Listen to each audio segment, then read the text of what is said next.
Today we're going to be talking about something sexy, something awesome, and something that's really going to help you get embodied and find more relaxation, connection, and really, let's just put it out there. It's going to help you become more orgasmic.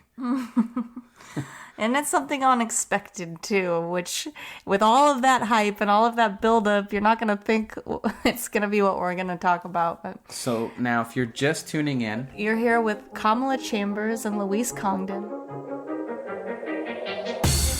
Welcome to Thriving Launch with Louise Congdon and Kamala Chambers, the show for heart-centered entrepreneurs who want it all. 5 days a week, we bring you different segments to inspire you to live a life of freedom. We interview the leading experts in the field of business, health, and love. Be sure to check out Training Tuesdays, where we give you a clear action plan to grow your own business.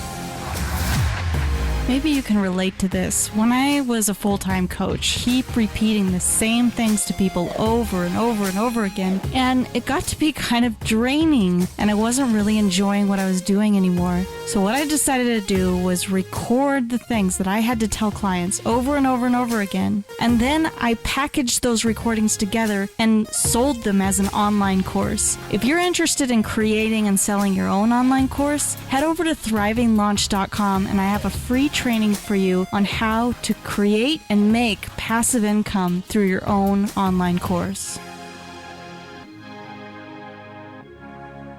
but let's just jump in. Let's get into it. Kamala, you've really studied a lot of ways to slow down. You've studied Tantra for years.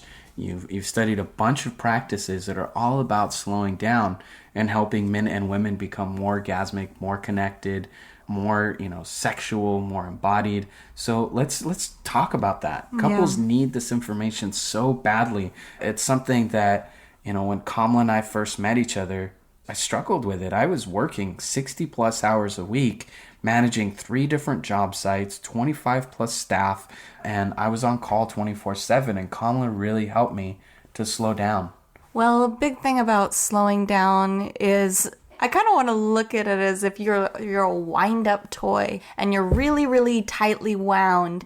Then there's like this certain kind of momentum, like you're a little jackrabbit hopping around because you're tightly wound, and then all of a sudden you start to slow down as the winding starts to come, as the internal winding starts to come undone. And I think that in our daily lives, if we're rushing through our lives, if we're dashing to pick up the kids from school or rushing to get a project done, then all of that internal tension starts to wind up and it becomes really hard to unwind. And so we need to do things like get massages or go to yoga class or, See, I hear you saying that, and immediately I'm thinking about like busy parents, or really busy people, and I'm going, oh God, one more thing now. Now I've got to find a way to do yoga. No, I'm saying that's what people do. Like I'm not recommending that everybody go out and take a yoga class because I don't take yoga classes. That's not what is relaxing to me. And the other thing too that I'm feeling is like, well, I'm a busy person. I have so much going on, and now you're going to tell me to slow down. Like, what are you talking about? Like a part of me thinks about some of the people that are listening to their show, they're just so busy. Yeah.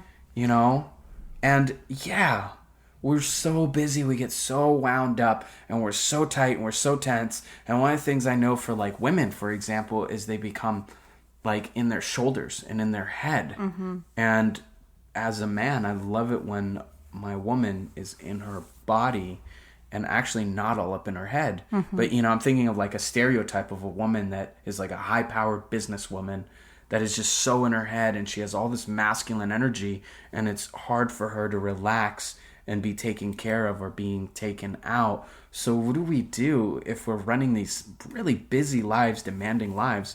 How the heck are we going to slow down? Yeah, I can really do that. I can really be one of those women that does get caught up into that. So that's why I understand how that is, because we live in busy worlds. We have busy lives.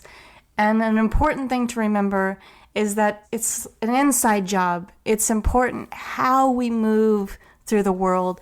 If I am feeling myself getting overly wound up or overly tense about something, I have to back off, or I'm just gonna snap, or I'm gonna break, or I'm gonna yell, or I'm gonna, do something that, or I just like get overly tense, and I internalize it. And the detrimental thing to that is that once we move into the bedroom, into the ultimate intimate act, then we have to unwind all that tension, or we're probably not going to have the pleasure that we want as for a woman. For women, the most important thing is relaxation. Well, no, it's important for men too. It's so important that both people are there. We're looking now at how media, it's called technoference. It's this new research that's coming out now.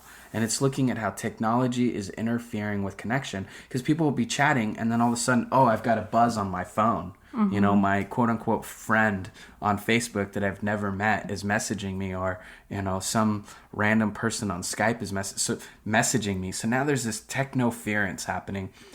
So it's important for us to figure out a way to slow down and be in one place at one time. I mean, that is the power of presence, being here, being now. But we have these minds, like, what am I going to do today? What am I going to do tomorrow? And I just started to think about our drive yesterday too.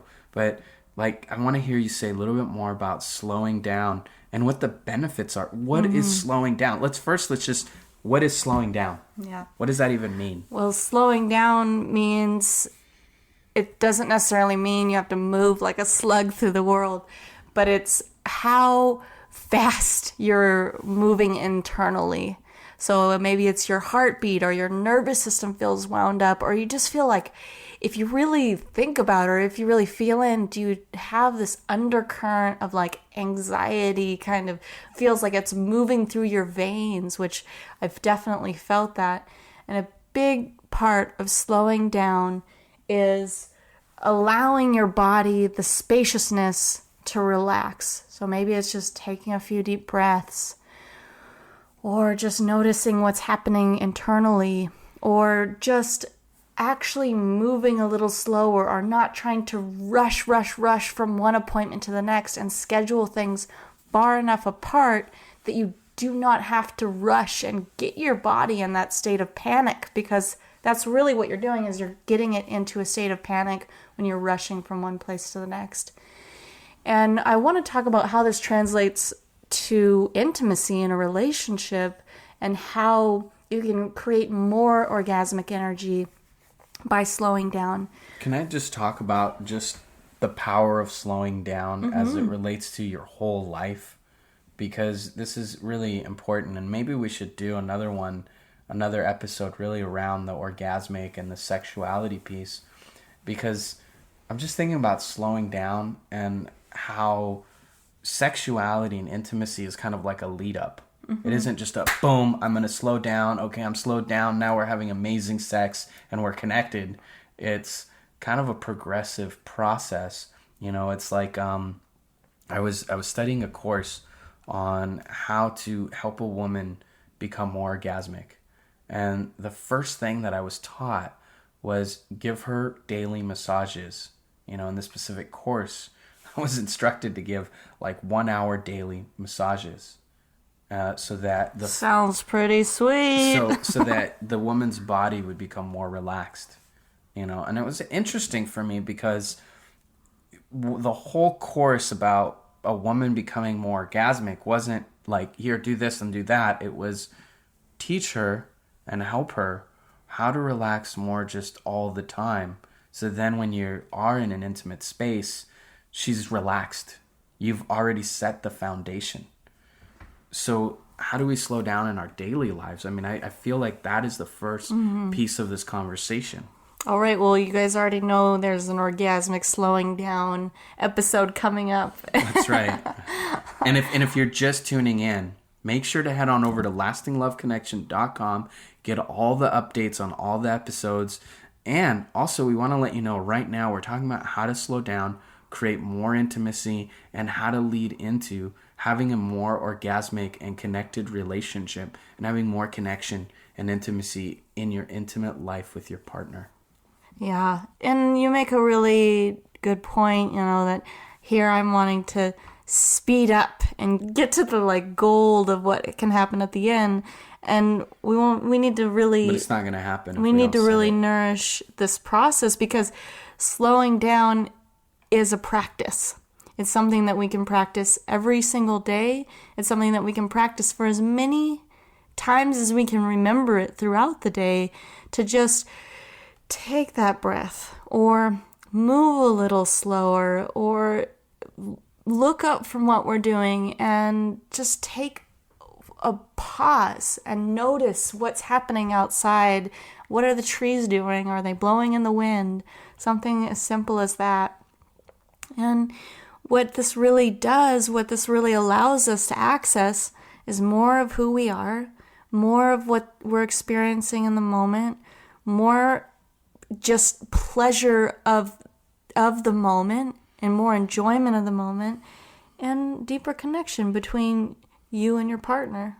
Yesterday, I took Kamala out on a date night. And you know, if you've been thinking about a way to add some extra value and connection to your relationship, and slowing down is creating some date nights. I was taking her out, and we got on the freeway, and the freeway was horrible. It was really backed up. It was raining. We were going to be 20, 30 minutes late for our session. It was a surprise. She didn't know what it was. I knew exactly what it was, but we were going to be late. And, you know, both of us got a little bit stressed. And then we just kind of, you know, one of the things that I've really learned to do is when traffic is bad, I actually kind of like slow down my driving, and I start to try to offer more generosity in my driving with people, let people cut in a little bit more, slow down, go slower. For some reason, I found that this just helps me manage time in a better way. And I relayed that to Kamala. I said, hey, let's just try to slow down and think about what's present right now. And then the first thing that came to my mind was, we're probably going to be 20, 30 minutes late. Let me call the place and find out if that's going to be okay. You know, because it's like a 45-minute drive that we're doing, and we're only 15 minutes into it. So we called, they said, no problem, we'll see you when you get here. And that totally relaxed us. But that space really only comes from learning how to slow down. Yeah, and it would have been a much different experience, because I can get wound up if I'm late for an appointment, and I really try to create a lot of time and spaciousness. But since this was a surprise, I didn't know where I was going, where Luis was taking me, which, you know, takes some surrendering. And so we were going to be late. And what that does is it could just have spent us out. You know, it could have created a really, really hard, horrible date night if we would have just been in that tension. Oh, we're not going to make it on time. Oh, God, I hate, you know, like, why didn't you think about leaving earlier? Or, you know, blame or something like that. And instead, there was a lot of harmony and flow between us in that drive. And by the time we arrived, we didn't arrive stressed. We had good conversations. We laughed. We just enjoyed the journey. And then we got there, and he got a private dance lesson, which was amazing, and we were able to really connect on the dance floor. I'm really thinking about men too. You know, if you're in a new relationship or a long-term relationship, or maybe you're not in one, and the power of the slowing down and relaxing, and how that impacts women, and how that could impact your partner. Now, if you're in like a gay relationship or LGBTQ kind of relationship, this is still really powerful. I'm just going to speak from my experience as a male, and that when I slow down and I become more kind of embodied, and I handle a situation like, hey, let's handle the one thing that's in front of us. What happens is that I've noticed women can kind of go through their whole little thing of feeling and expressing and being worried. And if I don't get sucked into that, it's a really awesome experience that I get to have, because I get to witness her, and in many ways be in her feminine, because that's what a lot of women do. But I also get a chance to really show her, like, hey, don't worry, I've got this covered. I'm taking care of you tonight. This is my date night, and I've got you covered tonight. And let me just say, it's incredible to be able to surrender into that and to really trust oh, I can be held. I am safe. He is taking care of the situation, and and then instead of like continuing to get wound up, me as a woman, I'm able to practice letting go and surrendering to him, because I know that sounds a little, maybe a feminist wouldn't like that, but I think it's a really important part of being able to really step into the feminine space and allow him to step into his masculinity, which is really sexy. Let's just say, like, a man's masculinity, once he really steps into it, is really sexy. Luis, you are very sexy. You've been listening to the Thriving Launch podcast. For books and resources related to today's episode, make sure to head over to thrivinglaunch.com. We'll see you there. In our next episode, we'll be talking about LinkedIn marketing and how you can tap into the power of LinkedIn with Karen Yankovich. So be sure to tune in.